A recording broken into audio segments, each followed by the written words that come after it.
Yun. Hello mga kalingap, mga kabers. So, mapagpalang araw po sa inyo lahat yan, mga kabers, mga kalingap. Anong oras mo dyan sa inyo sa mga oras na ito? Umaga, tanghali, gabi. Mapagpalang araw po at mga ang bawat isa ay nasa mabuting kalagayan at nasa mabuting kalusugan. Shout out sa inyo lahat yan, sa ating mga followers, supporters, viewers. Shout out sa inyo lahat yan. At tayo ay magbigay ng ating reaction upload dito sa ganapan, no? Sa kalingap po ay magbigay ng ating komento sa mga nangyari kahapon doon sa live ceiling ng Velvet Box na kung saan ay matagal-tagal na hindi nakapag-live si Kalingap Rab. No? Kaya doon ay magbigay tayo komento, opinion doon sa mga rules na hindi po tayo pwedeng sumabay doon sa kay Kalingap Rab, kay Kuya Bal sa kanilang mga live. Kaya at isa pa ay medyo matagal si Kalingap Rab na hindi nakapag-live sa kanyang main channel. Kaya dapat ay bigyan natin respeto at sumunod dahil isa pa yon ay sa live ceiling ng Velvet Box na kung saan ito po ay isa sa kanyang mga naitulong doon sa mga Kalingap Angels. No? At ang kanilang guest kagabi ay si Carla at Rosan, no? Mga first batch ng mga Kalingap Angel. But anyway, bago pang lahat ay shoutout muna sa ating founder ng Kalingap, Kuya Val, at Edna at Kalingap Rab, at maging sa kanyang may bahay, Jack Tapia Matubang, ay migalap shoutout sa inyong lahat yan. At maging sa aking mga kasamaan, Kalingap Strikers, kung saan ay patuloy pa din, no? Na pinagdidiinan ng mga ibang grupo na ayaw na ang Kalingap Strikers ay balahura at dahilan ng mga ilan, mga sponsors, puno na umalis sa Kalingap, no? Dahil sa pambalahura daw ng kanya Kalingap Strikers. Lahat na nila yung mga Kalingap Strikers, pero hindi po lahat ay mga reactors, no? At bumabanat talaga, no? So shout out sa aking mga kasamahan, sa aming presidente si Ate Glo, si LTV Page, at Samora Mix Vlog, at sa 26 TV si Selena Barbosa, yung Magalong Mix Vlog, Maria Gaspi, si Jacqueline Ducusin, at maging sa bagong nadagdag doon, no? Na si Tita Lydia Nabida. Shout out sa inyong lahat yan, at patuloy natin na suportahan ang Kalingap, maging kay Pres Virador, no? Ng Karipa. So, shout out sa inyong lahat yan, at tayo ay magbigay komento dito na kung saan ang live selling ni Kalingap Rab ay at ng Velvet ay sinabayan ito ni Yang Mi, no?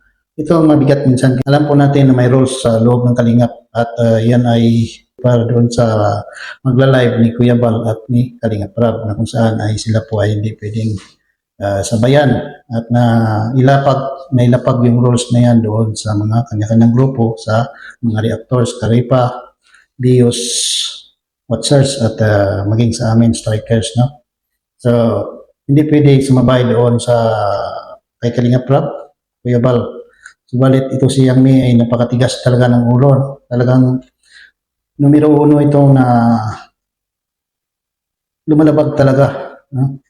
Kahit noon pa man, doon sa mga upload ni Kalingap Rab, nagkagulo noon doon sa pag-post niya, doon sa hindi pa na-upload ni Kalingap Rab na mga shoot doon sa Krista, ay sa ni Chris, no? Kung saan ay pinost ka agad. So, alam naman niya na bago po yun ay dapat si Kalingap Rab na mag-upload, no?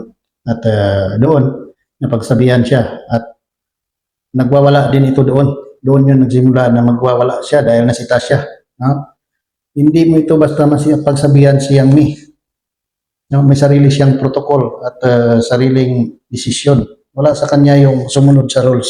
Na, baga, ito yung pinagtataka ko sa kanya. Ayaw niya masaway. Hindi naman siya bata. Pero napakatigas ng ulo. No? Di ba, napakawalang respeto yon na may rules. Pero anong nangyari? Sinabayan niya yung live ni Kalingap Rab. Sumabay siya doon sa pag-live ng Velvet. Alam naman niya na bawal yon na sabayan si Kalingap Rab dahil unang-una, napakatagal ni Kalingap Rab kaya na hindi nakapag-live sa kanyang main channel. Siguro mga 3 o 2 linggo na hindi nakapag-live na sa kanyang channel. Halos mag-1 buwan na. So ngayon, isang beses nga lang nag-live eh. No? Tagal na hindi nakapag-live, tapos dyan ang nangyari na sinabayan pa talaga, na kung saan dapat ay mag-giveaway siya dahil live selling yun, at saka matagal ni Kalinga Prab na hindi nakapag-live. No? Ito kasi ang mahirap nito kay Yang Mi. Kapag nakomentuhan, reaksyonan, sabihin, binabalahura. Pero ayaw sumunod doon sa patakaran. Ha? Ngayon, pag nasita naman yan, kagaya nito, marami naman nag-reaction sa kanya, sabihin niya na naman, binalahura siya. Talagang hindi talaga matigil-tigil ito sa babae na ito sa kapag kanyang pagka ano tawag nito, matigas. Talagang matigas, no? Hindi na lang kasi tuloy yung sinasabi niyang aalis sa kalingap, no? Para wala nang sisita sa kanya, wala nang sagabal sa kanyang mga desisyon. Para lang siyang bata na pag kinausap, hindi naman nagtutugon ng paliwanag, no? Talagang mayroon talaga sa sariling desisyon. So ito yung mahirap sa kanya dahil ayaw niya talaga sumunod doon sa mga rules patakaran sa kalingap. Pero nandyan pa rin naman siya. Ayaw naman na tuluyan siyang malis. No? At hindi ko naman sinabi na aalis ka na sa ako ang nag-uutos sa'yo. Yung sa akin lang, kasi may sarili kang desisyon. Ayaw mo sumunod sa protocol ng kalingap. So dapat ay mag-isip ka naman. No? Kung ayaw mong masita, ayaw mong pasaway, ayaw mong sumunod sa rules, ay magtayo ka ng sarili mong community para ikaw yung rules, sa'yo yung rules, sa'yo yung protocol. Kasi isa yan sa isa yan sa nakikita sa'yo dahil napakatigas ng pukuti mo. No? Tapos, pagka nasita kayo, sumbong kayo kung saan, sumbong doon sa mga antay-kalingap. Sabihin, pinagkaisahan kayo, lalo na yung strikers. Sabihin, binabalawra kayo. Pero kayo mismo, wala ang disiplina sa sarili nyo eh. No? Gusto nyo kasi, kayo na yung masusunod. No? Kung sa inyo. At saka, kaya mo naman siguro, sinabayan. Dahil jungkar yung yung si Carla yung nandoon. No? Na kung saan dati yung sinusuportahan. Hindi ko alam kung anong galit nyo kay Carla at sa jungkar, no? Maging kay Kalinga Prab. Dahil wala eh. Hindi niya talaga pwedeng hindi niya talaga sinusunod kung ano yung mga rules sa Kalingap. No?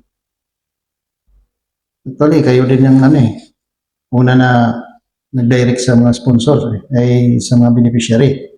Diba? Alam niyo naman na bawal mag-direct sa beneficiary noon pa. No? Pero pilit niyo talagang dumikit doon sa kanila. No? So, isa yun sa mga nakikita sa inyo ng mga reactors. Hindi lang ako, hindi lang strikers, kundi maging ang karamihan ng mga reactors ng Kalingap. At instead na magpakumbaba ka, ay ikaw pa itong tataray-taray. No? Ilongga na mataray. Sabi nila yung ilongga malambing. Pero yung sa'yo, iba eh. No? Hindi ka pwedeng makalabit. Susumbong ka doon sa mga antay-kalingap. Kasi doon ka nakakakita ng kakampi. Paano ka kakampihan ng mga nandito sa kalingap? Dahil ang ginagawa mo ay taliwas doon sa kalingap. Di ba? Napaka-unfair naman yan na ikaw, yung iba, sumusunod. Samantala, ikaw, napakatigas ng kukuti mo na ayaw mong makumintuhan, ayaw mong sumunod. So, ano ba talaga ang problema? No? Ano ba talaga ang problema mo sa kalingap? At ayaw mo sumunod doon sa rules at protocol ng kalingap. Dapat matuto ka naman sumunod para hindi ka sa masita. Yun lang naman eh. Napakasimple lang yun eh. Ngayon, sa ibang bansa, masyadong mahigpit yung batas. Pero kung wala ka naman nilalabag, napakadali. Walang problema. Pero pag lumabag ka, talagang mayroong yun. Mayroon talagang sisita sa iyo. No? Kaya sana, kung ano man yung mga komento ng iba, matuto ka naman magpakumbaba. No? Sayang yung mga pakanta-kanta mo, yung praise and worship mo, tapos sa isipan mo, puso mo, mayroong rebellious spirit. So, anong silbi? No? Hindi mo pwede kasi yung magbait-baitan ka dyan sa harap ng kamera. Tapos sa kalubluban mo, iba yung ano mo, espiritu na nandyan sa iyo. Hindi pwede. Kaya sana ay matuto ka naman sumunod, no? At tigilan na yung mga kayabangan na wala namang katuturan, no? Yung yaman nyo, kung mayaman kayo, gamitin nyo sa maayos. Hindi yung bumibili kayo ng sarili nyong mundo, no? Para kayong, ano para kayong may sariling mundo, no? Yan ba yung mayaman talaga? Nakakabili ng sariling mundo. Nagagawa ang lahat. May sariling rules, may sariling protocol. Sa kalingap, iba. Kapag tayo ay nasa kalingap, kung ano yung protocol sa kalingap, yun dapat natin sundin. Kaya, yun lang. At, nawa, sa susunod, hindi na maulit yan. Kasi pag naulit pa na naman yan, talo ka na naman iingay. O kaya sadyang ginagawa mo yan para mag-ingay ulit yung pangalan mo. Wala na. Ligwak na kayo dyan dahil kilala na kayo no? So, yung ginagawa nyo, pagre-rebelde na lang. Pero yung katawan nyo, kilala na. Kaya, good luck na lang sa inyo, sa mga karir nyo. At, nandito na lang. Shout out sa lahat ng mga mabubuting sponsor at patuloy na sumusuporta sa Kalingap. Magiging sa mga followers, viewers ay patuloy natin suportahan. Mga upload, Kalingap Rap, Kuyabal, Premier at mga movies ni Kuyabal. Patuloy natin share at suportahan. Kaya yun lang. Bye-bye. God bless and Jesus loves you. Bye-bye.